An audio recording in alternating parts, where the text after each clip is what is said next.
وَلَا تَجْعَلُوا اللَّهَ عُرْضَةً لِأَيْمَانِكُمْ، ایک اور حکم آ گیا، اللہ تعالیٰ کا نام جو ہے وہ تختہ مشق نہ بنا لو اپنی قسموں کے لیے۔ قسم کھا بیٹھا میں تو اللہ کی قسم کھا بیٹھا ہوں، اب یہ قسم کھا بیٹھا اس لیے میں یہ کام نہیں کر سکتا، چاہے وہ نیکی کا کام تھا، کسی وقت غصے میں آدمی آ کر قسم کھا بیٹھتا ہے۔ حضرت ابو بکر صدیق نے بھی قسم کھا لی تھی۔ مستح ان کا ایک ایسا تھا مسلمان غریب کہ جس کی وہ مدد کیا کرتے تھے، لیکن مستح بھی جب حضرت عائشہ پر تہمت میں ملوث ہو گیا تو حضرت ابو بکر نے قسم کھا لی کہ یہ بدبخت جس کی میں سرپرستی کرتا رہا یہ بھی میری بیٹی پر تہمت لگانے میں شامل ہو گیا، اب میں اس کی کبھی مدد نہیں کروں گا۔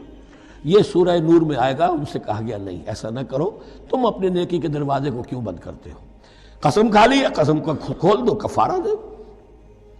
وَلَا تَجْعَلُوا اللَّهَ عُرْضَةً لِأَيْمَانِكُمْ أَن تَبَرُّوا وَتَتَّقُوا، نیکی کا کام کرنے سے، تقویٰ کے کام سے رکنے کے لیے قسم کھا لینا، وَتُصْلِحُوا بَيْنَ النَّاسِ، اور اس سے کہ لوگوں کے مابین مصالحت کرو۔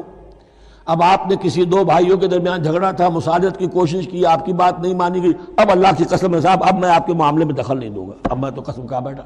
نہیں بھائی، اصلاح بین الناس جو ہے، اصلاح ذات البین، یہ کرتے رہو، اور ایسی قسم کھائی ہے اس کا کفارہ دے دو۔ واللہ سمیع علیم، اور اللہ تعالیٰ سننے والا اور جاننے والا ہے۔ لا یؤاخذکم اللہ باللغو فی ایمانکم، اللہ تعالیٰ مؤاخذہ نہیں کرے گا تم سے جو تم بغیر مقصد کے، بغیر عزم اور ارادے کے قسم کھا بیٹھتے ہو۔ یہ عربوں کا رواج ہے، واللہ باللہ کے بغیر ان کا کوئی جملہ شروع ہی نہیں ہوتا، تو یہ در حقیقت قسم کھانے کا ان کی اس وقت نیت نہیں ہوتی، بلکہ یہ ان کا ایک جس کو ہم کہتے ہیں تقیہ کلام ہے، ان کا ایک اسلوب ہے گفتگو کا، واللہ باللہ، تو اس پر مؤاخذہ نہیں ہے۔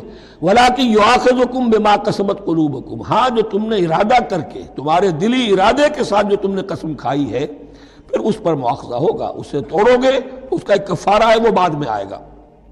وہ کفارہ جو ہے وہ پھر سورہ مائدہ کے اندر آ جائے گا۔